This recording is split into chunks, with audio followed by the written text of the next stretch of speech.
send it to me personally.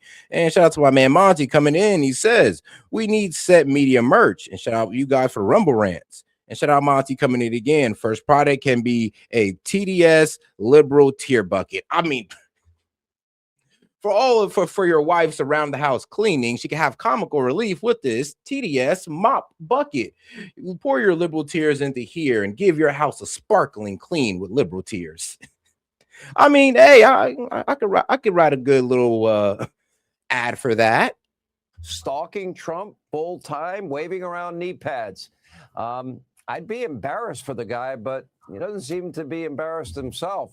It is simply pathetic, but it's also kind of funny. And to be honest, only moments ago, President Trump, he truthed out in part, quote, Gavin Newsom as a lame duck governor of a failing state should not be at Davos running around screaming for attention of foreign leaders and embarrassing our country, and made a mockery of himself and everybody, including his own staff, and he knows it. Hey, Sean Hannity here. Hey, click here to subscribe to Fox News YouTube page and catch our hottest interviews and most compelling analysis. You will not get it anywhere.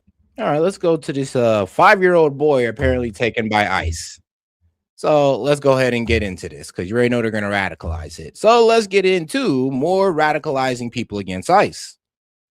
Conejo Romas being taken by ICE agents in his family's driveway after getting home from preschool on Tuesday. Now, what exactly led up to this moment is in dispute tonight.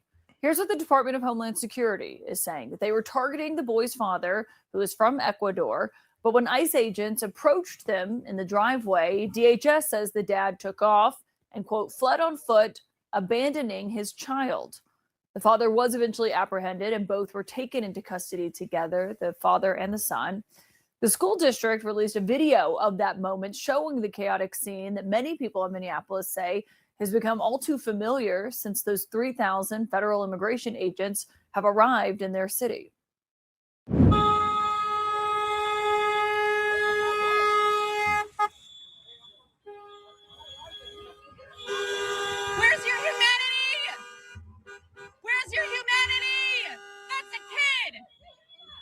I mean, yeah, maybe a kid, but don't mean it might not be an anchor baby. Don't mean that the parents might not be illegals and they got to take the kid with them. What you think they're going to do? Just leave the kid there?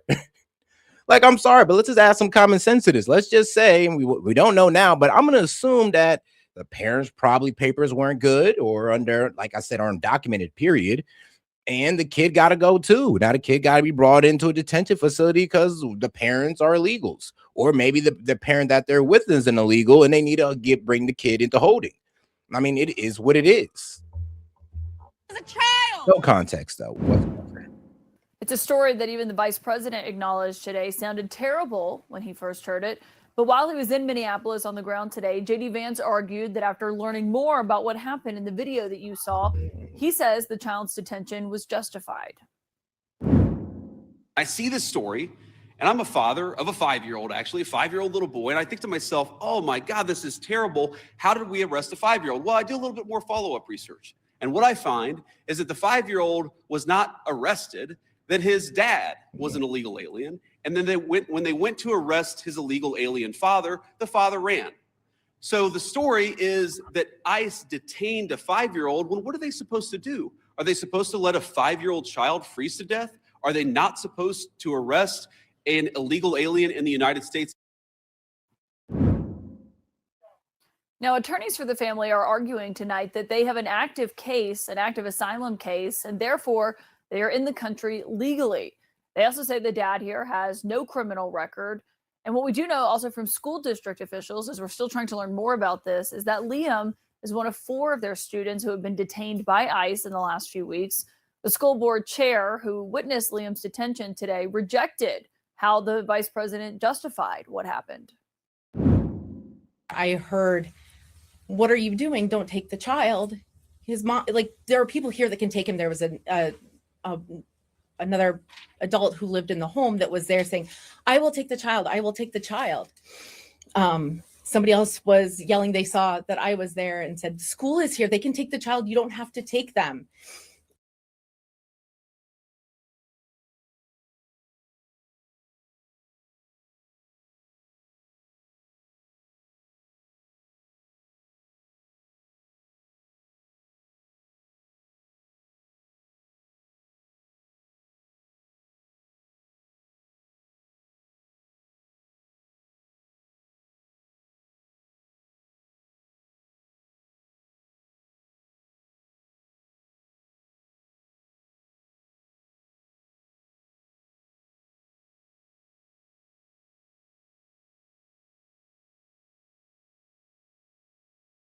How the vice president justified what happened. I heard, "What are you doing? Don't take the child." His mom, like, there are people here that can take him. There was another adult who lived in the home that was there saying, "I will take the child. I will take the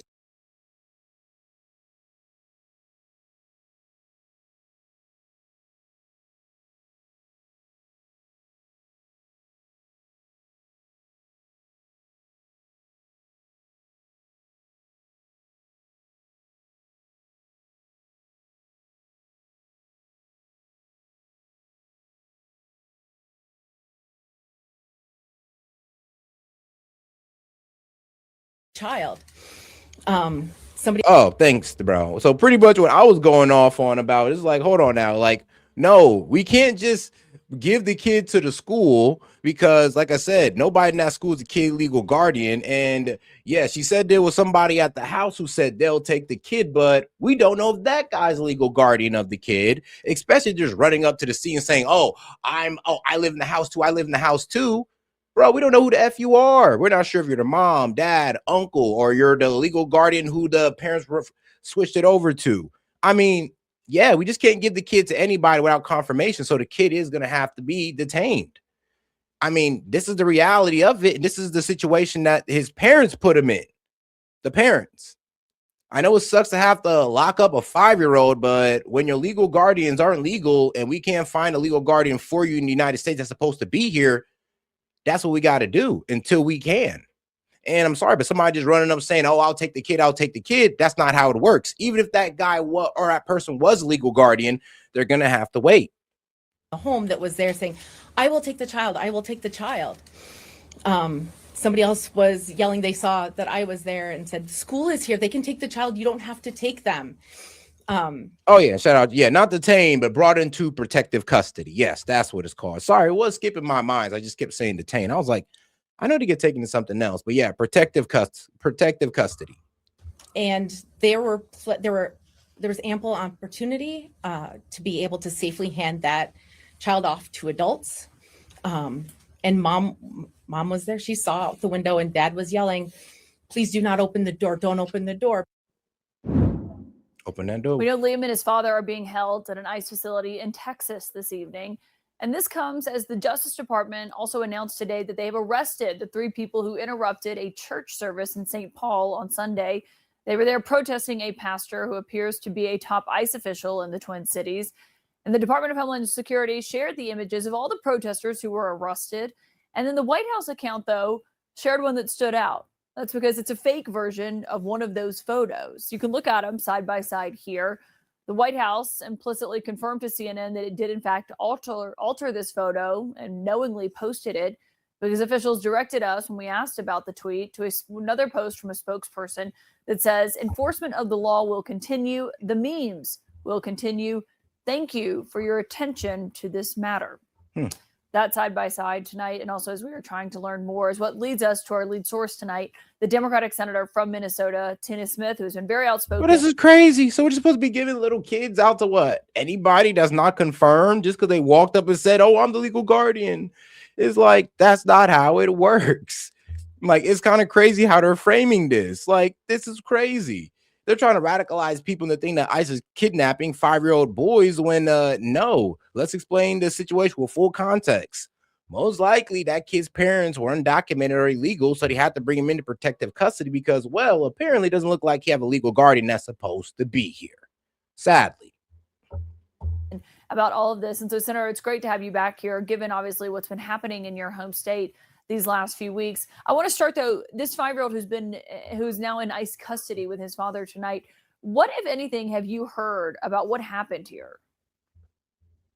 Well, I spoke with the attorney for this family first thing this morning. And of course, what they've said is what the eyewitnesses there at the scene said, which is that there were adults there that were prepared to take this child. It's also really important to understand that this father, the man, is not illegal. He is actively seeking asylum in this country. He is here legally. So we have Whoa. What? and that this father, the man, is not illegal. Mhm. He is actively seeking asylum in this country. He is here. Okay, so he was with his father, who is an asylum seeker. Now, if it's through the TPS program, remember, TPS guys, I mean, their status has been revoked. So does he fall under that revoked status of TPS? And I mean, was his asylum seeking through the Temporary Protective Service, which is the TPS, which was enacted, which was pretty much put into place by Biden? Legally. So we have yet another example of somebody who is here in the United States legally being detained and being shipped off to Texas, this time with his 5-year-old child. And I was so struck by what the superintendent of the Columbia Heights. Oh yeah, and shout out my man Gary Jr. for follow me on Rumble, man. Of course, Josh, Only Hobgoblin. Appreciate the support, my dog, and Clark's Classic. Appreciate you guys for pulling up. School district who has watched 4 of her students just in the last weeks, children, be detained. And she said, we have whistles and they have guns. And the heartbreaking message there that these What are you aggressive saying? and sometimes violent ICE agencies are just agents. Well, what are you saying? You need guns? I mean, you already got whistles, so try to start warning people in the area of when they're there. Is like, what are you saying? Oh, well, we need more than just whistles for ICE. I mean, that doesn't sound like it's going in the right direction. Am I wrong? Like, no, just keep y'all whistles. Y'all don't need anything else. Are just trampling over people's rights. And here we have this 5-year-old now in detention in Texas for absolutely no reason. Facts. And you know what the Department of Homeland Security is arguing is, and this is part of their statement, we read part of it earlier in the introduction, but they said our officers made multiple attempts to get the mother who was inside the house to take custody of her child. They say officers even assured her they would not take her into custody. She refused to accept custody, and the father told officers he wanted the child to remain with him. Do you trust? All right. So officers made multiple attempts to get the mother inside the house to take custody of her child. What? Officers even assured her that they would not take her into custody. She refused to accept custody of the child.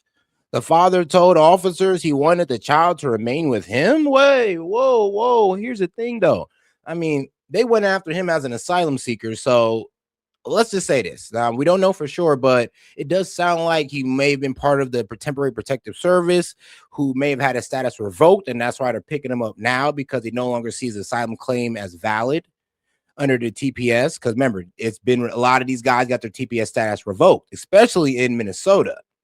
So this also might be that. And it sounds like we're dealing with a dysfunctional household, because what? Our officer made multiple attempts to get the mother inside the house to take custody of her child. I mean, bro, that's usually a pretty easy. Like, moms, you don't even got to tell them. I mean, they'll snatch the kid out your hand. Trust the version of what happened that is coming from the Department of Homeland Security tonight? It's very hard to trust anything they say when they are routinely breaking the law and going against people's fundamental constitutional protections.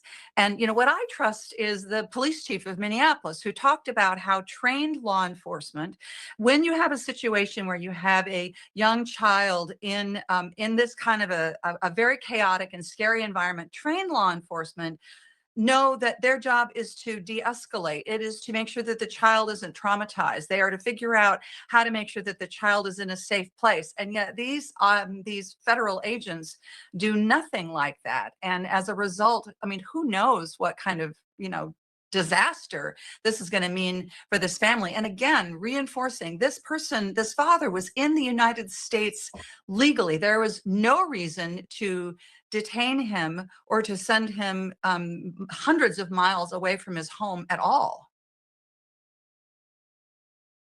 What did you make of the vice president's visit to your state today and what he said in Minneapolis while he was on the ground? Well, I was fearful that what the vice president was going to do was to sort of, show up and have a press availability and not actually try to get to work to de-escalate this situation and to try to find a solution. And Certainly his rhetoric today was less hot than we have heard from, other members of the administration at other times. But the bottom line is that he continues to sort of spread this story that the administration is trying to push out there, that the streets of Minneapolis are unsafe and federal law enforcement is here to address that, when that is entirely not the case. In fact, what's making the streets of Oh, okay. Shout out Chase. He's all right. So Chase pretty much picking this up in a different way. He's saying like, "Set, bro." They're pretty much saying she didn't want to open her door because she was afraid she was gonna get taken too. And I'm just like, whoa, whoa. I'm like, whoa. I mean, shouldn't your kid be more important than, I don't know, your fear of being taken by ICE? You're pretty much saying, well, now this makes me doubt the mom's papers, or the mom's legitimacy on being here. Because if you're afraid to take your own kid out of being deported, what does that say about you? When you're willing to let your 5-year-old boy go into protective custody because you don't want to be investigated or, I don't know, screened by ICE, when ICE specifically said, they were like, bro, no, look, we're not even going to do anything. Just take your kid. Just take your kid. I mean, apparently he was born here legally, so take your kid. And apparently she didn't want to. Minneapolis. Now, like I said, this could be due to the fact that she may not be here legally, or she just has an overreaction to ICE. Just like Renee Good, this overreaction to ICE caused people to do stupid things. And it's funny because I said they're stupid because, well, they didn't have to do none of that because they were never in trouble in the first place. But they act like they're up next to be, well, a Renee Good situation. And the streets in Wilmer and other smaller towns around Minnesota unsafe are these ICE agents, which are showing up and detaining, arresting United States citizens and people who are here legally. So I wish that the vice president and other members of the administration would actually get serious about talking about. Oh, and shout out to my man Gaming. He said, I had the buckets. He said, I had the buckets out, a liberal, peaceful protest. 3-way partnership. If you're up for it. Also, it's in the personal chat. Got you. He's like, and see, that's where we hand the buckets out. I mean, yeah, that's where we hand the buckets out. When people want to start crying about 5-year-old boys who mom didn't even want to take them because either she's an illegal herself or she was just so afraid of ICE, a complete overreaction to ICE, where she didn't even want to take her kid. I mean, maybe she's going to call a family member who is legal to be like, can you go pick up Miho, please? So it's like, lady, why don't you take Miho yourself? How to reduce the pressure in my state by reducing the number of agents that are out there creating all of this chaos. And that would be a step in the right direction, and something that people that I talked to today would be like so grateful to see happen. Senator Tina Smith, as always, I'm grateful for you for joining. Thank you for being here. And also, as we're looking into everything that happened here, we have two of our. I mean, that is freaking insane. They're really going with that? Is that really what y'all rocking with? Y'all really about to rock with this story? And then I'm about to have libs in my damn comments talk about, oh, ICE kidnaps 5-year-olds. Like, oh my God. Oh my God. Man. But shout out to my guys in the chat. Hey guys, make sure you guys head over to Rumble. Shout out to my man Matt Shekel. Yo, shout out Matt. And let's see here. I'm an infidel. Yo, bro, let's make sure to head over Rumble. YouTube is shadow banning your boy right now. So let's go ahead and give our support to Rumble, guys. I mean, I'm going to go ahead and post it in the chat in a minute. In demand political sources as well. David Axelrod, who is a senior advisor to President Obama, of course, and Doug High, who's the communications director for the Republican National Committee. And in the meantime, though, before we get into the next video, I do want to go ahead and pull up Gaiman's video real quick. David Axelrod, can I just get your take when we first look at this? I forget about you. We're hearing about this. When you see the images of the 5-year-old, I think that is something that is so visceral for people to look at. And even the vice president was saying, you know, when he first heard this, he was a little bit shocked by it. What do you make? Are you reassured by anything that the Department of Homeland Security has said? I'm not, Caitlin, because of the track record. You know, I'm informed by my experience as a Chicagoan. I was around for Operation Midway Blitz in the fall, in which the same forces of disorder showed up. And we had the same kind of problems. The vice president said we didn't. We did in Chicago, and the courts stepped in. And I just want to read you one thing that I think is an answer to your question. In a 231-page decision, a ruling that a judge made there, she said, that she couldn't trust DHS to tell the truth. And she said specifically about